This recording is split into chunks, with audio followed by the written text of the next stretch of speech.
Hello all, welcome to my YouTube channel. ఇంత ఉదయాన్నే నేను ఒక టెంపుల్కి అయితే వెళ్తున్నానండి. ఆ టెంపుల్ ఎక్కడ ఏంటనేది నేను మీకు చూపించాలనుకుంటున్నాను. ఈ టెంపుల్ వచ్చేసి మనకు శ్రీశైలం హైవేలో ఉంటుందండి.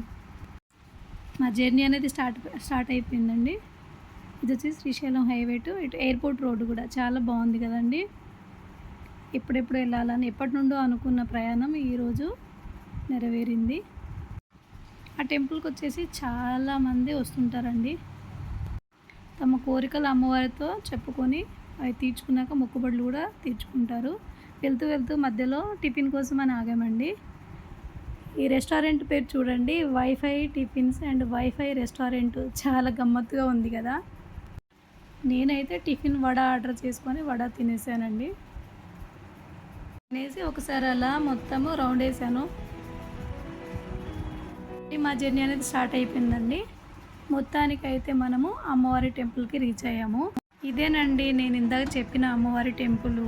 ఇది వచ్చేసి మనకు శ్రీశైలం హైవేలో కడతాల్ దగ్గర ఉంటుందండి. మైసిగండి అనే విలేజ్లో మైసమ్మ టెంపుల్ అనమాట. ఇది చాలా పవర్ఫుల్ అమ్మవారు. రాగానే మనకు తెలియకుండానే ఒక వైబ్రేషన్ అనేది వచ్చేస్తుందండి. చూడండి, ఇదే మనకు మైసమ్మ దేవత టెంపుల్ అనమాట.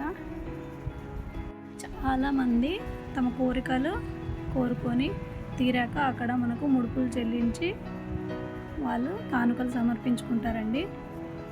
నేనైతే బయట ఎంట్రన్స్లోనే ఇలా మొత్తం అమ్మవారి రూపం అనేది ఉంటుంది. అక్కడ అమ్మవారికి ఇష్టమైన పసుపు కుంకుమలు పువ్వులతో పాటు పచ్చని గాజులతో కూడా అమ్మవారిని పూజించుకుంటారు. నేను కూడా అక్కడ మొక్కేసుకొని బొట్టు పెట్టుకొని మళ్ళీ టెంపుల్లోకి అయితే స్టార్ట్ అయ్యానండి. మేము వెళ్ళింది గురువారం కాబట్టి జనాలు కొంచెం తక్కువనే ఉన్నారండి. ఆ టెంపుల్లో వచ్చేసి మంగళవారము ఆదివారం చాలా ఎక్కువ మంది ఉంటారు. ఎందుకంటే అమ్మవారికి తమ కోరికలు తీర్చిన వారు మా మొక్కుబడులు సండే రోజు ట్యూస్డే రోజు సమర్పించుకుంటూ ఉంటారండి. నేనైతే టెంపుల్లోకి ఎంటర్ అయిపోయాను. చాలా బాగుంది కదా టెంపుల్. మనం దగ్గరుండి అమ్మవారి రూపాన్ని చూడాలన్నా చాలా భయంగా అనిపిస్తుంది. అలా చాలా పెద్దగా అమ్మవారు చాలా మంచిగా కనిపిస్తూ ఉంటారండి. ఇది మైసిగండి అనే విలేజ్లో ఉంటుంది మైసమ్మ టెంపుల్ అనమాట. ఇది చాలా బాగుంది కదండి. లోపల అందరూ పూజలు చేయించుకున్నాము. మేమైతే గర్భగుడి టికెట్ తీసుకొని లోపలికి వెళ్ళి పూజ అనేది చేయించుకున్నామండి. చాలా బాగా అనిపించింది. పూజ చాలా చక్కగా జరిగింది. పూజ అయిపోయినాక అక్కడ పంతులు గారు అక్షింతలు తీర్థం అవి ఇచ్చాక అమ్మవారి మెడలో ఉన్న నిమ్మకాయల దండ ఉంటుంది కదండి. వచ్చిన ప్రతి ఒక్కరికి ఆ నిమ్మకాయలు అనేది పంతులు గారు ఇస్తున్నారు. తర్వాత నేను ఒకసారి గుడి మొత్తాన్ని అలా ఒక రౌండ్ తిరిగి చూస్తున్నానండి. చూడండి అమ్మవారి విగ్రహాలు ఎంత చక్కగా చెక్కారో. చాలా బాగున్నాయి కదండి. చూడడానికి కూడా చాలా చక్కగా ఉన్నాయి, కలర్ఫుల్గా. అన్ని రూపాలు మనం ఒక దగ్గరే చూడొచ్చు. అలా చుట్టూ తిరిగి అమ్మవారి రూపాలను చూస్తుంటే అరే దర్శనం ఇచ్చినట్టుందండి. నేను అక్కడ వెళ్ళి కొన్ని ఫొటోస్ అనేది దిగాను. దాని తర్వాత టెంపుల్లో అలా వెళ్తున్నప్పుడు చూసి నేను ఫస్ట్ షాక్ అయ్యానండి. ఆ అమ్మవారి విగ్రహాలు చెక్కిన దాని చుట్టూ లోపల మొత్తం పెద్ద పుట్ట ఉంటుంది.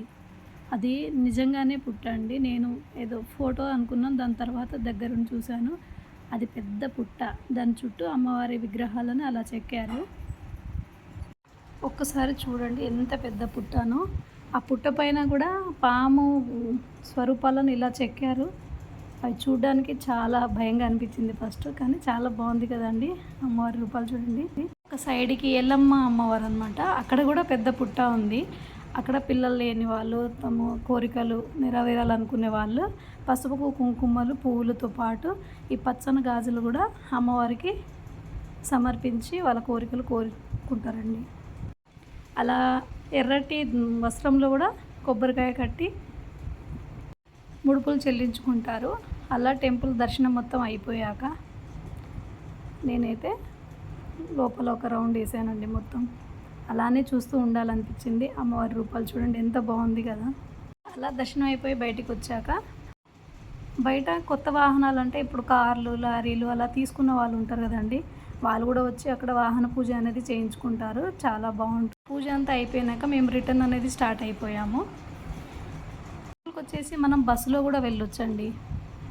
కల్వకుర్తికి వెళ్ళే బస్సులు ఉంటాయి కదండి, అదే రూట్లో ఆ బస్ ఎక్కితే మనం ఆ విలేజ్ దగ్గర దిగి రోడ్డు సైడే ఉంటుంది టెంపుల్. ఇలాంటి వీడియోస్ నేను చాలా పెడుతుంటానండి. Please subscribe my YouTube.